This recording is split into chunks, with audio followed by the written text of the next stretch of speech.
Against all scientific explanations, Kuma managed to literally revive himself, heading to Egghead with his own powers to help protect Bunny, but how is that even possible? How was Kuma able to pass on his will after death to possess his body and retake control of it? Well, actually, we already know how this works because we've seen it before in the series. Not only would this explain how Devil Fruits possess a will of their own, being able to pass on their will to possess inanimate objects such as, the dog cannon that was introduced in Alabasta over 20 years ago, that this may also explain what it is that drives the Iron Giant, finally giving us an answer to who the Iron Giant may actually really be, a Buccaneer from the Void Century whose robotic body has been taken over by their will, just like Kuma reacting to the drums of liberation. But there is a lot to unpack here, so let's go through it step by step to make sense of everything. To understand exactly what happened to Kuma to start moving again, let's first unpack the dialogue that Vegapunk gave us to explain this phenomenon. What happened? After all, I didn't install a self-destruct switch. If you had become a walking bomb, then those guys would no doubt have used you as a kamikaze weapon. But I still kept the condition. I gave you a full stop switch. If it was pressed, then right now, beyond having no will, you should also be unable to follow any orders. You should be in a vegetative state. Even putting aside the reason as to how he's able to move, there's no way he would have known to get to this island where Bunny is, scientifically speaking. As I thought, could it be true? The key trait of the Buccaneer race is not their strong bodies. Once upon a time, the Buccaneers... Now, unfortunately, the dialogue cuts here, but let's try to unpack it. Essentially, Vegapunk is saying that to avoid the government using Kuma as a bomber when they asked to give him a self-destruct switch, he instead gave him a full-stop switch that would completely block all of his functions, essentially destroying and shutting down the computer system that controls him and making it impossible for him to follow any orders anymore. However, this creates two problems. For one, he shouldn't have been able to even know that he should come to Egghead. It's obviously that he is coming to this island for the sake of helping Bunny, but how did he even know that Bunny was on Egghead to begin with? That's an information that only the Cypher Pole got after sighting her, but that's not really the type of thing that Kuma should have registered, especially without a conscience or a program. The second issue is that Kuma shouldn't be able to move at all to begin with. After all, he can't follow orders, so the program wouldn't even be able to work on its own to drive his body. But he also doesn't have a will of his own anymore, so he wouldn't even be able to move his own body himself. You see, Kuma has essentially been killed, but his corpse is basically being used now as a robot, being controlled by a computer program made to follow the orders of others. However, now that his computer possessing the body has been shut down too, his body should be just that, a corpse in a vegetative state, just a pile of inanimate metal. And yet, clearly, some of his will still remains in his body. Kuma has visible memories of his past as we see in the small flashbacks and some emotion on his face, but at the same time he can't speak. He is being driven by pure animalistic instincts alone. So how does he do this? Well, evidently this has to do with what Vegapunk mentions is the key characteristic of the Buccaneer race, the race Kuma pertains to. As he explains, his sturdy body isn't actually the key characteristic of the race. After all, we have often questioned what makes the Buccaneer race so special simply for having, larger bodies, as it isn't that particularly odd of a characteristic in the One Piece world. You have several characters such as Whitebeard, Big Mom, or Kaido who are around the same size and have similarly sturdy bodies but are not Buccaneers. Many folks speculate that they may actually have been Buccaneers all along, but what if we're looking at it from the wrong perspective? What if it's not Kaido and Whitebeard who are Buccaneers because of their strong bodies, but what if Kuma doesn't have a strong body because he is a Buccaneer? We always assumed alongside characters like Vegapunk that Kuma's strong body was due to being a Buccaneer, but maybe it's just the genes he gets from his dad for being a big person. After all, Big Mom already had a massive and incredibly powerful body when she was only 5, even larger than Kuma's, but she is a confirmed human. A body that as an adult was described as impenetrable unless it was particularly vulnerable, even sturdier than Kuma's own body despite being a human. Furthermore, Kuma's dad wasn't exposed as a Buccaneer until a blood test from Kuma's birth had leaked from the hospital, so he says it wasn't even seen necessarily as a trait of being a Buccaneer, it was only the confirmed blood, just like how Vegapunk later confirmed Kuma was a Buccaneer only through a blood test. So either being large and sturdy is a side trait of the Buccaneers that isn't that important, or maybe it was just a trait inherent to Kuma's sturdy body to begin with. But that's not what matters. What makes the Buccaneer race a unique race is a completely different ability, and it's one that Vegapunk likens to what is happening to Kuma right now. And what is happening to Kuma? Well, we can describe it fairly easily. Biologically speaking, Kuma is dead. There should be no consciousness to control his body, and the program has shut down as well, so his body may as well be, like we said, an inanimate object. And yet, this inanimate object has been possessed by Kuma's own will, as it's evidently his will controlling the body, a will that is driven by the memories and simple instinct of wishing to protect Bonnie. But then that would mean that Kuma as a Buccaneer has the power to allow his will to possess inanimate objects. And for as bizarre as that sounds, this is an element that is already very present in the series in two forms. The first being, as Zoan fruits are also inanimate objects that possess a will of their own.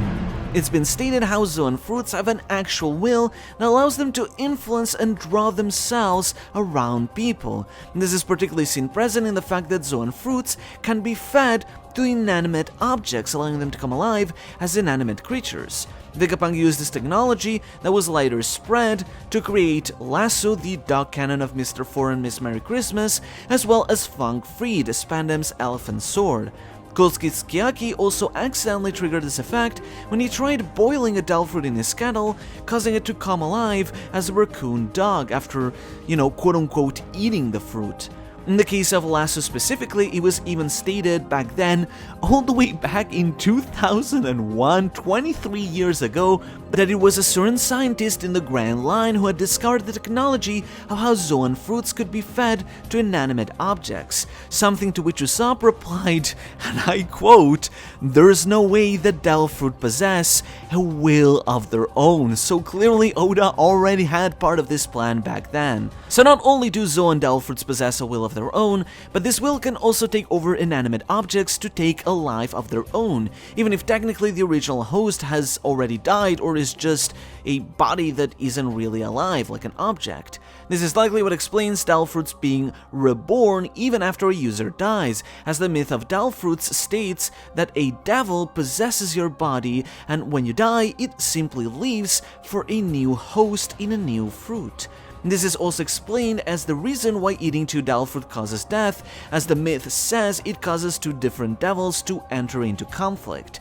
This is also the reason as to why Luffy's personality changes so much when he awakens in Gear 5, such as laughing all the time or mentioning random things, such as quoting the lyrics of Binks' Sake word by word or the dawn of the world, interestingly enough. As it was explained by Vegapunk Shaka and their Road to Laugh-Tale databook, when a Zoan Delfruit user awakens, they achieve a transformation that draws out the will of the Zoan within. If the user's will is strong enough, then they will be able to resist the devil's will taking over, but in the case of a weak user, the will of the fruit will take over, essentially killing the one who ate the fruit and taking control of their body, almost like a parasite. The databook clarified this is what happened with the Impel Down jailer bees, like Minotaurus, who were originally humans who ate Zoan fruits, but upon awakening they failed due to having a weak will, and the fruit took over control of their brain, hijacking their consciousness and leaving them dead, with instead brutish animalistic instincts controlling them. Does that sound familiar? Because it's essentially what Kuma is doing here, in a sense. Despite having technically died, now that the programming has been turned off and his body is essentially empty of a host, his own will is taking over and exerting control over it to fulfill his own primal animalistic desires. He's not being very rational, he doesn't really have emotions anymore, but his instincts persevere. Much like the jailer bees, Kuma seems to be driven by his brutish animalistic instincts, but he is driven by the sole instinct of being drawn towards Bonnie and aiming to protect her at all costs, driven by his core memories of everything that happened. So does the power of the Buccaneers potentially tie with the ability to pass on one's will even beyond death? Inherited will has always been taken as a philosophical concept, essentially that you only die when you are forgotten, so if people inherit your dreams, then they can keep you alive that way. But what if the Buccaneers found a way to actually really achieve that physically, allowing will to possess inanimate objects or even possess living beings? Essentially, your soul disappears as you die, but maybe your own memories and desires can find a way to survive and be inherited even beyond death. The myth of the creation of Dal fruits mentions that the Dal fruits are the incarnation of the sea devil, and it's already been strongly implied in the story by this point that the devil may be Imu directly, especially with the powers he's able to confer and his imagery as the devil and all of that stuff. I've already talked in depth about all these things, so I'm not gonna go in depth into it here, but maybe let's just say that Imu took advantage of Buccaneer technology or even enslaved the race and took control of them to study them and create Dal fruits in some form or another. Regardless of how that really happened, we still lack enough details to really make out the specifics. What really matters to us is one particular detail: the connection between Joyboy and the Buccaneers. Because it's been mentioned before how Kuma's lifelong dream was to become a superhero like Nika, but it was also mentioned how wanting to become like Nika is the reason behind why the Buccaneer race must be enslaved for their crime, their cardinal sin. What this seems to imply is that the original Joyboy may actually have been a Buccaneer, which would also explain the big hat and Marijois, as proportions-wise it's basically the perfect size for someone as big as Kuma, a Buccaneer. So let's recap for a moment about Nika. We now know that Nika was not a real person. We know this through the fact that we have been told that mythical zone fruits incarnate fantastical beasts, creatures that never actually existed, but even beyond that we've gotten direct statements confirming that Nika is just a legend, a character of fiction that never really existed. And the fact that Nika has been described as a superhero would also imply the idea that it's just a fictional, cartoonish superhero, hence why he literally behaves like an actual cartoon, because he literally is out of a comic strip, but one that people came to venerate as a god in the hopes that he could save them from their suffering by simply making them laugh.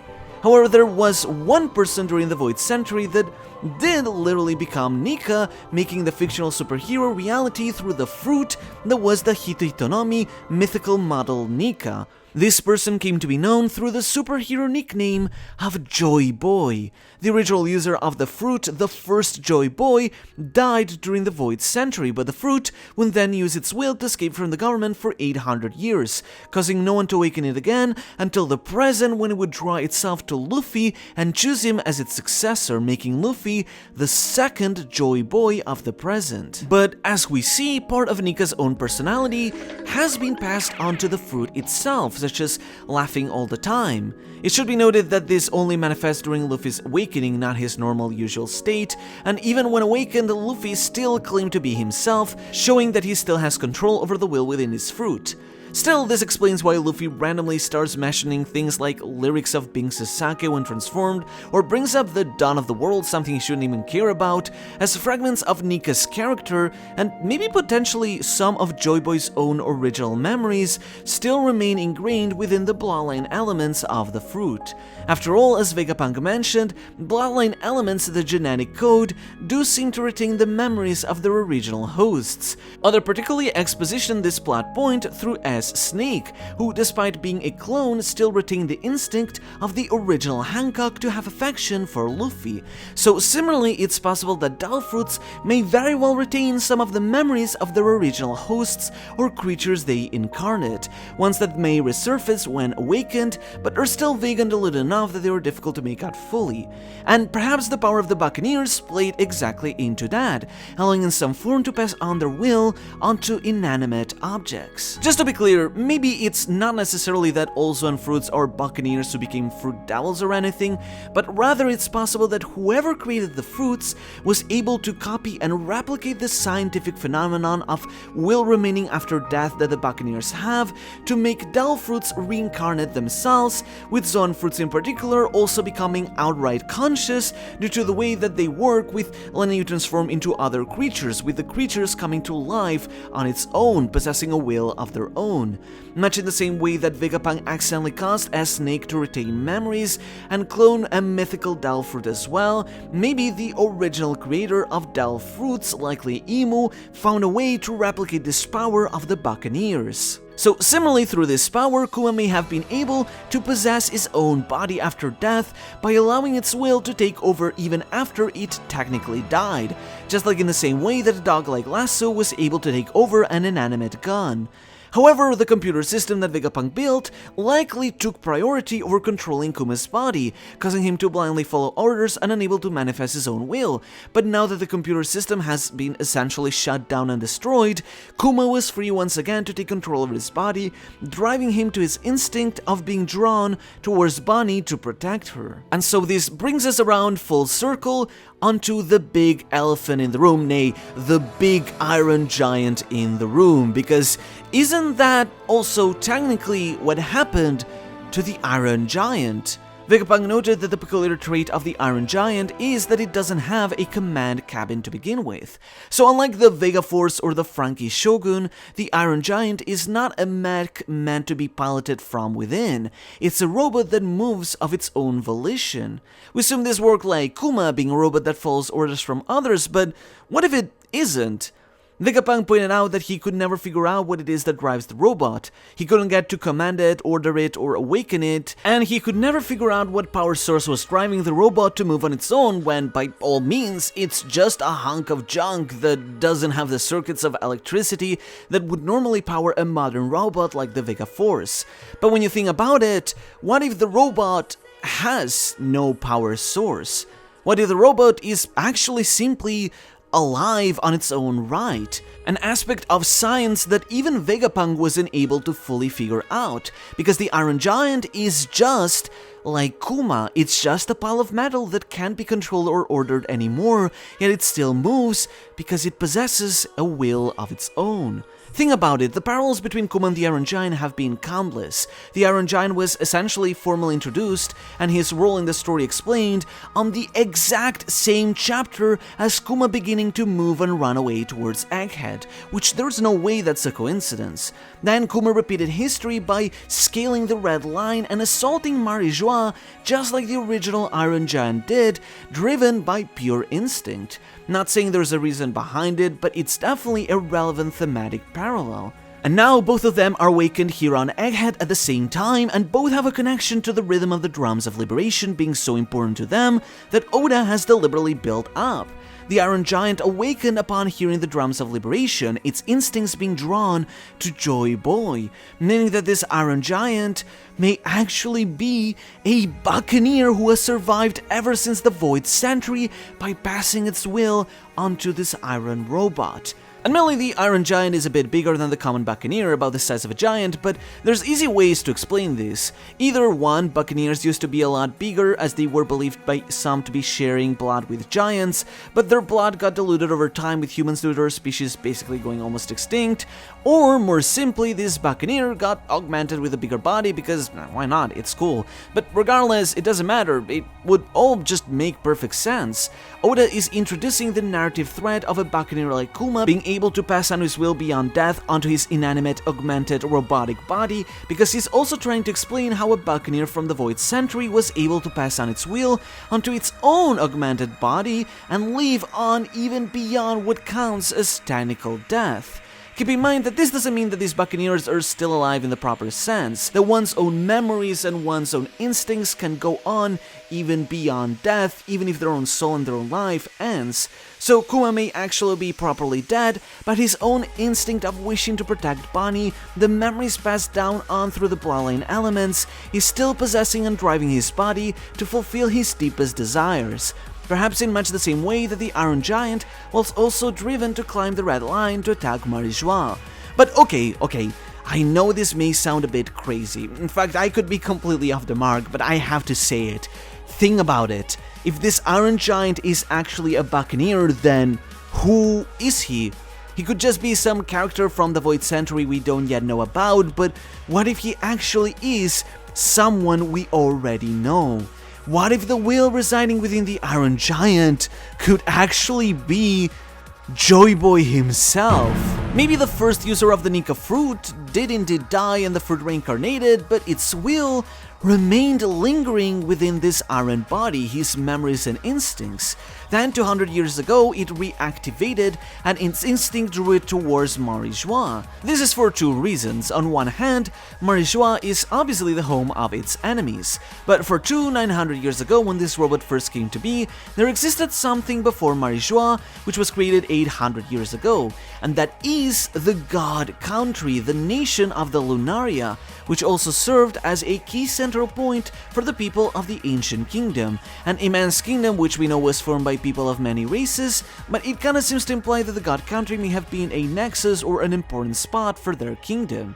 Now, I have a theory which I know is wildly speculative, but just hear me out for a second. I legitimately still think that Leftiel could actually be located where the God Country once was, but now simply has been buried beneath Marijois, deep within the red line where the Sun Tree Eve is.